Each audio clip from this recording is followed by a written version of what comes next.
Hello everyone, I'm Teresa and today's video is about the Major Arcana card number 11, Justice.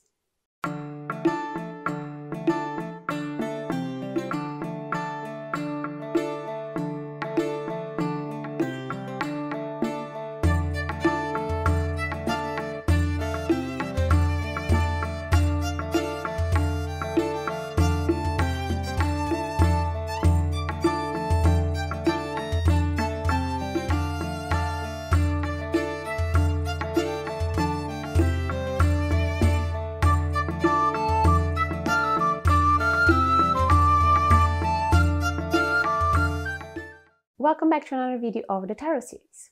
Today's video will be about the Major Arcana card number 11, Justice. This is a special card to me due to its connection to my sun sign, but we will get to that in a bit. Firstly, let me thank you all for your patience on the last few videos where the schedule was a bit messed up.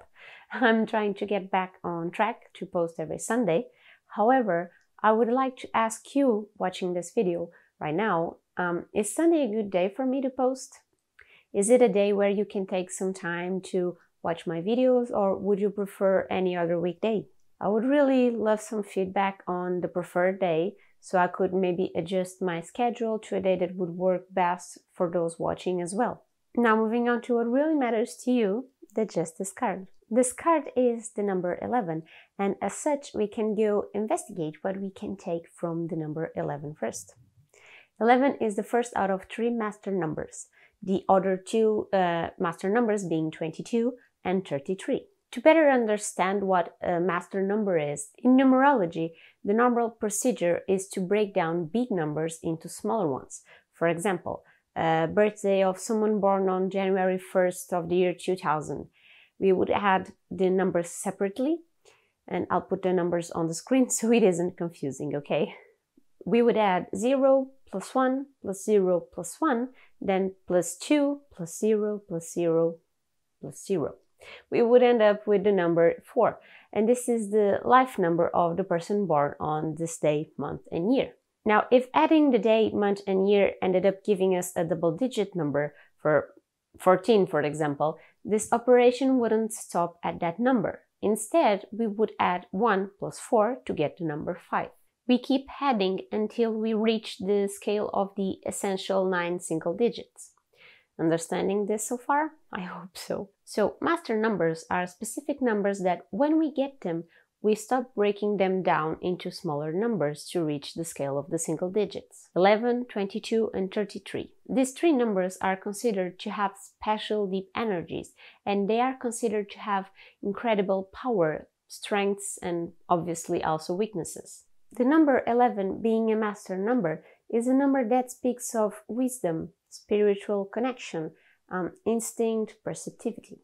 In a way, it is considered to have similar characteristics with the number 2, but amplified, mastered. People of number 11 are considered to be determined and intelligent, sensitive and creative, so they tend to explore the spiritual side of life a little bit more than others. The stakes for success are high, but so are those to end up in failure, as they can be impatient and obstinate, stubborn. What I find funny about this whole thing is that this card not only is related to my birth sign, but my life path number by the simplified calculation method is 11. However, most people use the 3-cycle method, I think that's what it is called. And with that method, my number would be a 2. So summing it up, 11 is a master number of mysticism, spirituality, but using these to bring something good into the world. Now let's look into the card to better understand the elements. Firstly, we see a woman sitting on a stone seat. And this woman is sitting between 2 stone pillars. Hanging between these pillars, there is also a purplish cloth. The woman is dressed in red robes with green details, and she's also wearing a crown on her head. At the same time, she holds a sword on one hand and the other one a scale. Okay, so what can we make up with all of this information? Let's start with the pillars, since this is a symbology we already explored on previous videos. As previous interpretations, these pillars can be seen as the duality principle, good and bad, light and darkness, male and female, the idea of forces that are opposites. But even though they represent opposing forces, here on this card, they help shape the idea of balance. This woman is sitting between the pillars, not leaning towards one more than the other. Perfect balance of the two, as justice should always see both sides equally with no preconceived ideas or judgments. Between them, there is also a purple or red wine-colored cloth or curtain. And this stops us from seeing what is on the other side. This curtain, if we consider it to be purple, has a very special color. Back in the day, purple was the color of royalty. Only those very wealthy would be able to buy clothes with this pigment, since it was really, really expensive. So on that side, this is a color of luxury. But this is also a color very strongly connected with the spirituality and mystery. As such, we can also see this curtain as a way to block our view from the spirituality on the other side, keeping the justice of this card completely present and focused on the world of humans, the laws and regulations created by humans. Where in the Wheel of Fortune the karma was the law, here humans make the law. Now, moving on to the woman herself, she is sitting on a stone bench, and set in stone can be quite the appropriate saying to apply here. What this woman decides is decided. She is the justice system, and she will decide which is the correct decision. She is dressed in red, and we know by now that red is the color of fire, passion, and action. It's the color of confidence and security. So here is a little call that maybe a little action will be needed in order to find justice. However, a robe also has green details, and green is the color of earth, of growth, balance, and harmony. So maybe some growth will be also needed to find justice. This woman's crown is a bright yellow with a blue square. The crown itself is a representation of power, hierarchy, and wealth. But the blue square reinforces the idea of stability. Squares have 4 corners or 4 points, and 4 is the number of rationality and structure. Remember the card number 4, the Emperor, for example, or the 4 elements, air, water, fire, and earth. So this woman has a mind structured by her power, but with a balanced mind, a rational way of thinking that won't let external things affect her judgment. Moving on to the most interesting elements, it's the sword and the scales. The sword links us directly to the suit of swords that I'll speak again on future videos, but it's the suit of swords where we find the astrological signs of air, and air is the element of knowledge, of intellect, and communications. Notice also how the sword is pointing upwards, a firm position that shows us determination. The sword itself is a double-edged sword, which can mean the power of choices, having 2 paths to choose from and needing the firm determination to follow the correct one. Or this double edge can also mean the action followed by its consequence. Or actions always have consequences, and the actions and consequences we had in the past will shape the actions and consequences of the present and the future. Finally, the scales on her other hand are an obvious call to balance, to the search of equity. So this woman strives to find or to keep the scales plates balanced. She tries to find the truth and bring it into light. And with this element, we can obviously connect this card to the astrological sign of Libra, which is represented by the image of scales, the only astrological sign represented by a lifeless object. However, Libras like me are far from lifeless. Libras are people that are fair, diplomatic, kind, but very hesitant to make decisions. Libras seek to find balance and, more often than not, see both sides of a situation and weigh them to see which side lies the truth.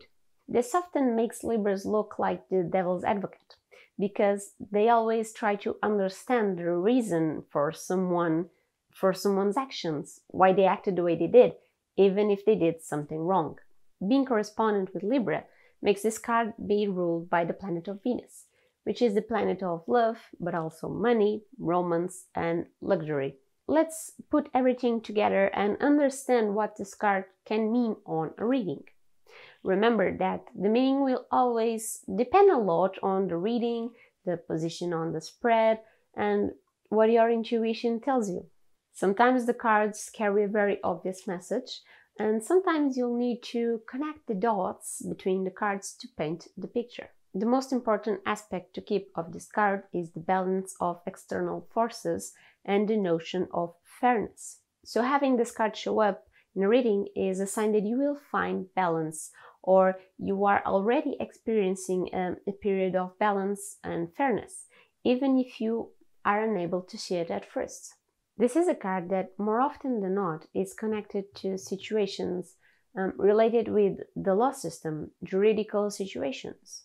But beware here, if the question at hand or the current life has a juridical problem, don't get their hopes up for nothing, okay? This card does not mean that a win is on the horizon. It just means that the decision will be a fair one. And fair looks different to those watching. What may seem fair to me may not seem fair to you. People often think, oh, it's the justice card, so it means I'll get my justice. And this is a very dangerous thinking because it can lead to disappointment. Justice holds the idea of impartiality, equity, and unbiased solutions. This is also a card that can ask you to make a choice, make a decision that needs to be fair, impartial, and made with honesty and integrity. While on the Lover's card, it asks you to make a choice based on ethics and morality, the Justice card asks you to be objective and unbiased, to consider both plates of the scale with equal importance. Now moving on to the meaning reversed. When justice is reversed, what is fair may seem or feel that it is actually unfair. You won't be able to acknowledge the outcome as fair, even though it may actually be. This may be a way to hide the fact that you aren't taking responsibility for your actions.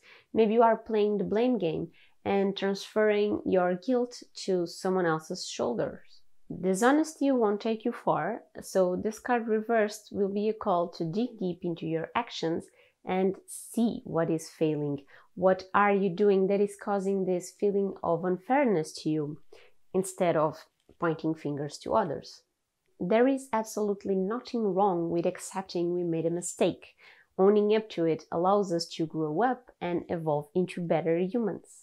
Try to see how you can correct things, and soon you will be back on the right path and no longer carry the heavy guilt. Obviously, we are the first and most responsible person for ourselves and our actions, but that does not mean that only we can fail, make mistakes, and be unfair. This can also be a warning that someone or some situation or event is not being fair to us. Sometimes people can wrong us, but it's up to us to let it happen to us or let that be a lesson learned.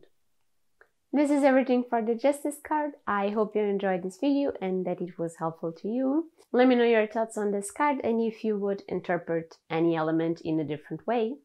Before you leave, remember to leave a thumbs up if you enjoyed this video and to leave a comment to let me know your opinion on this card and my interpretation.